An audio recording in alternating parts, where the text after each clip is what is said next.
You got injuries, maybe you're getting into your older age, and you're not sure what exercises you should avoid? Check this video out.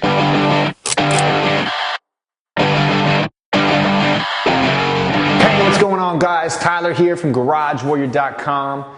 I got a good question from my man Stefan today. Stefan wants to know, because of my age, what exercises should I avoid that just aren't worth it?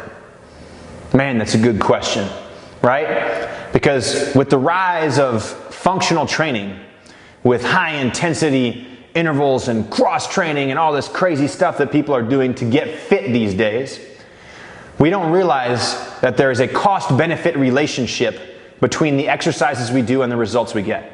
Now, let me give you a very simple example, okay? A simple example is something like this. The barbell snatch. Easily one of the greatest exercises of all time, as well as easily one of the most complex and difficult to coach exercises of all time. Does it give you great results? Yes. Are there a lot of good coaches out there that can teach it? No. Is there potential for injury? Yes. Is there potential for massive strength power? Yeah. So you have to look at that exercise and say to yourself, am I someone who can take the time to learn how to do this properly? And do I have somebody around me that can teach me that? Because if you can learn how to do a barbell snatch properly, then you can get great results from it. But if you're like 99.99% of people out there trying to do a barbell snatch, you're gonna do it shitty, you're gonna do it improperly, and there's a good chance that you're gonna get injured from it. Now, conversely, let me give you the same exercise in a different way. What about a one-arm dumbbell snatch? Or a one-arm kettlebell snatch, right? This is an exercise that uses less weight, that is much easier to teach than the two-arm barbell snatch. And by learning it, your learning curve isn't as great. For example, you might take 2-3 years learning how to do a good barbell snatch. Whereas if you came and trained with me, I would teach you how to do a good one-arm snatch, usually within the first 30 days, right? Some people on the first day will be able to do a good dumbbell or kettlebell snatch safely and effectively, and they'll get the results, the explosive power, the strength from their dumbbell snatch, the same results as they would from the barbell snatch. Will they eventually become a world-class Olympic lifter with the dumbbell snatch? No. But you can get the same physical benefits from it with significantly less risk for injury. So, it doesn't matter if it's age, or if it's injuries, or if it's lack of strength. You have to take every exercise that you're doing in your routine. You have to ask yourself, do I know how to do this exercise properly? And what is the risk if I do it improperly? Because every exercise you do has a risk, some less than others.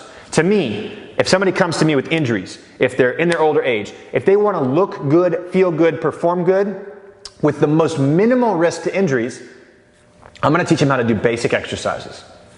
Things like squats, lunges, with lighter weights or with body weight, sometimes one-legged variations of those. I'm going to teach them how to do basic deadlifts and kettlebell swings. I'm going to teach them how to do push-ups. I'm going to work them into handstand positions. I'm going to teach them how to do body rows and pull-ups. Because if you do that group of exercises, the risk of injury goes way down. But you can still get amazing results. You don't have to go out there and do 30 barbell snatches with 135 pounds per time to get great results, you know? I talked to a chiropractor a little while back that was near a, we won't say any names, CrossFit gym, right? And he was telling me that that gym next door moving in was the best thing that ever happened to his business because he got people coming there all the time. I threw out my back, I threw out my shoulders. What is the benefit in that? So that you can go and show your ego off to all the people. You can show how egotistical you are, that you can do all this cool stuff. And you can kind of get fit, but then you blow out your shoulder. It's not worth it. Trust me, it's not worth it. I have too many injuries. I know it's not worth it. So learn things with perfect form. They become safe. Find somebody who can coach you with perfect form so that you can become safe. Okay? And avoid the things you don't know how to do with perfect form, and pick the things that have great benefits with less risk, less cost. Okay? That's what you should avoid. exercises that you don't know how to do properly, you haven't been coached properly, and things that can potentially injure you. All right? Hope you dig this video. Hope you're thinking. Subscribe to my channel. Leave a comment below. What do you think about this video? See you in the next one.